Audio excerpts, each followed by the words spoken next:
2017ஆம் ஆண்டு 38வது வினாவாக வந்திருக்கக்கூடிய ஒரு வினாவை இப்போது நாங்கள் பார்க்கிறோம். கீழே தரப்பட்டுள்ள இரு உருக்களுக்கும் ஏற்ப ஏ அளவுள்ள, அதாவது ஏ அளவுள்ள ஓர் அட்டைத்தாளிலிருந்து பி அளவுள்ள எத்தனை வட்டங்களை உயர்ந்தபட்சம் வெட்டலாம்? இது ஒரு வினாவாக வந்திருக்கிறது.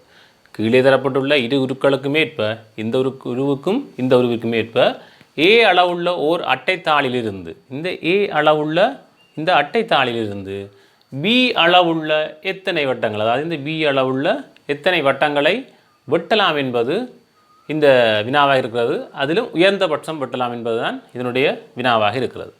இப்போது நாங்கள் அவதானிப்போம். இந்த செவ்வகத்தினுடைய, அதாவது செவ்வக அட்டையினுடைய நீள பக்கத்துக்கு 40 சென்டிமீட்டரும் அகல பக்கத்துக்கு 25 சென்டிமீட்டரும் வருகிறது.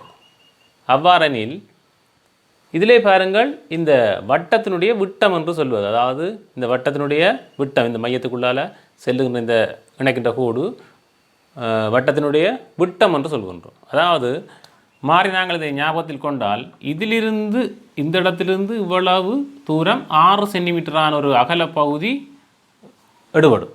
அது எந்த திசையில் பார்த்தாலும் வரும். அது இருந்து இங்கே பார்த்தாலும் வரும், அல்லது இருந்து இப்படி பார்த்தாலும் 6 சென்டிமீட்டர்ன்றது வரும்.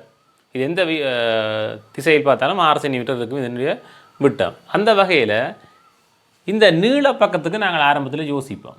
இந்த நீள பக்கத்துக்கு எத்தனை சென்டிமீட்டர் இருக்குது? 40 சென்டிமீட்டர் இருக்குது. நீள பக்கத்துக்கு 40 சென்டிமீட்டர் இருக்குது. நீள பக்கத்துக்கு 40 சென்டிமீட்டர் இருக்குன்றால் இதிலே நீள பக்கத்துக்கு நாங்கள் பார்த்தால் 6 சென்டிமீட்டர் இருக்குது. அப்போ இவ்வாறான எத்தனை ஆறுகளை இந்த பக்கத்திலே நாங்கள் எடுக்கலாம் என்று முதலாக பார்ப்போம். இந்த நீள பக்கத்துக்கு இவ்வாறான எத்தனை ஆறுகளை எடுக்கலாம் என்று பார்க்க வேண்டும் என்றால் இந்த 40ஐ நாங்கள் 6னால் வகுக்க வேண்டும். 40ஐ 6னால் வகுக்கின்ற போது அது முழுமையாக வகுப்படாது. அதாவது 6 முறை தான் வரும். 6 முறையும் மிகுதியாக 4ம் வரும். அதாவது 6 முறை, அதாவது 6 முறை என்பது முழுமையாக 6 வட்டங்களை நாங்கள் இதனுள் வைக்கலாம் என்பது அதனுடைய அர்த்தம். முழுமையாக 6 வட்டங்களை இந்த இடத்துல நாங்கள் வைக்கலாம் என்று அதனுடைய அர்த்தம். இந்த பக்கத்துக்கு 6 வட்டம் வைக்கலாம். ஏனென்றால் இதிலே இந்த 6, இதிலே ஒரு 6, இதிலே ஒரு 6, இதிலே ஒரு 6, இதிலே ஒரு 6, இதிலே ஒரு 6, அதாவது விட்ட பக்கங்களில் 1 2 3 4 5 6, 6 தர 6 36 சென்டிமீட்டர் எங்களுக்கு அதுக்குள்ளே போடும். போனால் இப்போ பாருங்கள், 40 சென்டிமீட்டர்லேருந்து 36 சென்டிமீட்டர் கழிச்சால் 4 சென்டிமீட்டர் மிஞ்சும். அந்த 4 சென்டிமீட்டருக்கு இதை வச்சு ஒரு உருவத்தை நாங்கள் உருவாக்கி கொள்ள முடியாது. ரைட். அடுத்து இந்த அகலப்பக்கம் பார்ப்போம். இந்த அகலப்பக்கம் நீங்கள் பார்த்தால் 25 சென்டிமீட்டர் நீளம்தான் இந்த அகலப்பக்கத்துக்கு அகலமாக இருக்கிறது. அவ்வாறெனில் இந்த பக்கத்துக்கு எத்தனை ஆறுகளை வைக்கலாம்? அதாவது இவ்வாறான எத்தனை பி வடிவ தாளை இதில் வைக்கலாம் என்றது, அதாவது வெட்டி இருக்கலாம் என்பதுதான் அதனுடைய கருத்தாக இருக்கும். பாருங்கள், 25க்குள் எத்தனை 6 இருக்குன்னு பார்த்தா சரி. அப்படி பார்த்தால் நாங்கள் 25ஐ நாங்கள் 6ஆல் வகுத்து கொண்டால் 4 தான் அதி உச்சமாக நாங்கள் எடுக்கக்கூடியது. 1 சென்டிமீட்டர் மிஞ்சும். பாருங்கள், அவ்வாறெனில் இதிலே ஒன்று, இதிலே ஒன்று, இதிலே ஒன்று. பாருங்கோ, இந்த பக்கமாக நாங்கள் அது 6 இழப்போம். இதிலே ஒரு 6, இதிலே ஒரு 6, இதிலே ஒரு 6, இதிலே ஒரு 6. மொத்தமாக பாருங்கள் 4 6 இந்த பக்கத்தில் வருது. 4 6 4 24 வரும். 24 சென்டிமீட்டர் அதிலே முடிந்துவிட 1 சென்டிமீட்டர் எஞ்சிக்கொள்ளும். இப்போ பாருங்கள், அகல பக்கத்துக்கு நீங்கள் 4ம் நீள பக்கத்துக்கு நீங்கள் 6ம் கொண்ட அமைப்பாக இந்த வட்டத்தை இதிலே வெட்டி கொள்ளக்கூடிய மாதிரி இருக்கும். அவ்வாறெனில் இதில் பாருங்கள், இதிலே 4 இருக்கும், இதில் 4 இருக்கும், இதில் 4 இருக்கும், இப்படியே 4 4 இந்த 6லேயும் இருக்கும். அவ்வாறெனில் இதில் பாருங்கள் 1 2 3 4 5 6, 1 2 3 4, 1 2 3 4.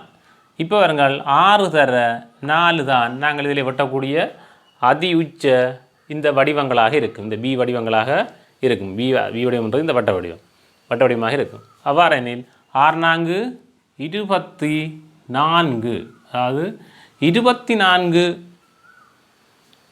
பி வடிவங்கள் அல்லது பி அளவுள்ள வட்டங்களை உயர்ந்தபட்சம் வெட்டலாம் என்பது இதனுடைய விடையாக இருக்கிறது.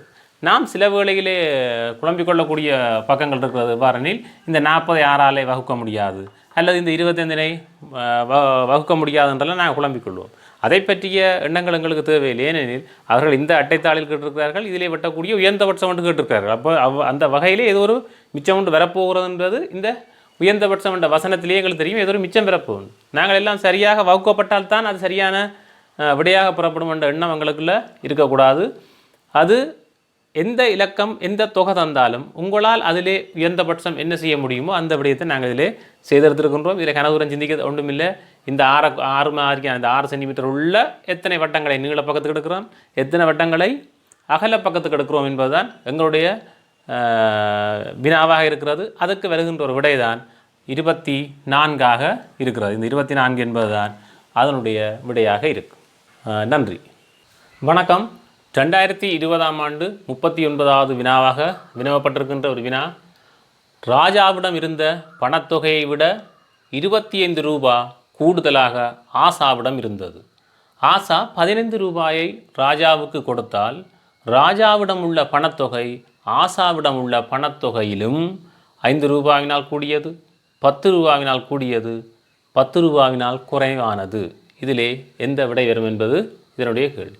இவ்வாறான சந்தர்ப்பங்களிலே நாங்கள் எங்களுக்கு விருப்பமான ஒரு இலக்கத்தினை போட்டு இந்த வினாவை இலகுவில் முடித்துவிடலாம்.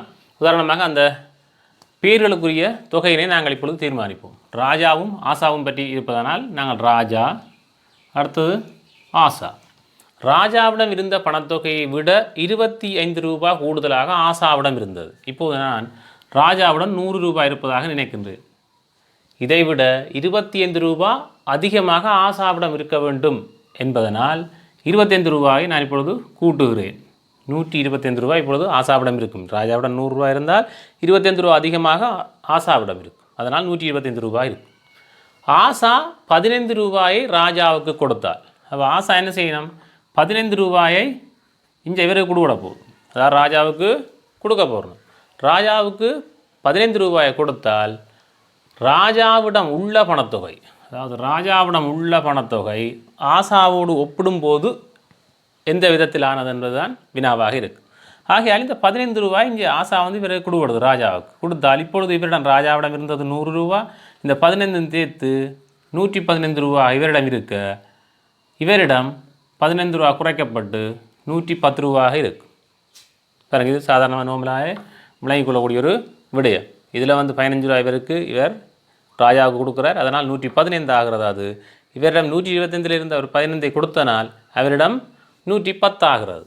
இப்பொழுது கேட்ட கேள்வியை நாங்கள் மீண்டும் ஒரு முறை அவதானமாக பார்க்க வேண்டும். ராஜாவிடம் உள்ள பணத்தொகை, அப்புறம் ஆசாவிடம் உள்ள பணத்தொகை எவ்வாறு நாங்கள் மாறி பார்த்துட வேண்டிய தேவையில்லை. ராஜாவிடம் உள்ள பணத்தொகை ஆசாவிடம் உள்ள பணத்தொகையிலும், அப்போ ஆசாட்ட எவ்வளோ இருக்குது? 110 ரூபாய் இருக்குது. இதோட ஒப்புடையக்கில்ல ராஜாவிட்ட எவ்வளவு இருக்குது பாருங்க, 115 இருக்கிறது. மாறி பார்த்தால் 110 ரூபா, இவர் 115 ரூபா என்றால் இவரிடம் 5 ரூபா அதிகமாக இருக்கிறது. பாருங்கள், விட அதிகமாக இருக்குது. சாதாரணமாக நாங்கள் ஒரு இலக்கத்தினை நாங்களே தீர்மானித்து போட்டு செய்கிறதால இலகுவாக இருக்குது. அதாவது ராஜாவிடம் உள்ள பணத்தொகை ஆசாவிடம் உள்ள பணத்தொகையிலும் 5 ரூபா அதிகமானது. அதாவது ராஜாவிட்ட ஆசாவை விட 5 ரூபா அதிகமாக இருக்கிறது. ஆகையால் விடை முதலாவதாக இருக்கும். இவ்வாறான சந்தர்ப்பங்களிலே நீங்கள் அதாவது பொது இலக்கங்கள் ஒன்றை அல்ல பொது எண் ஒன்றை நீங்களே இட்டு இதனுடைய தீர்மானத்துக்கு இலகுவிலே வந்துவிட முடியும். இயலுமானவரை செய்கை வழியிலே அதிகமான வினாக்கள் நீங்கள் செய்து கொண்டிருந்தால் உங்களுக்கான விடை திருத்தமாகவும் நேரம் மீதமாகவும் வந்து கொள்ளும். நன்றி.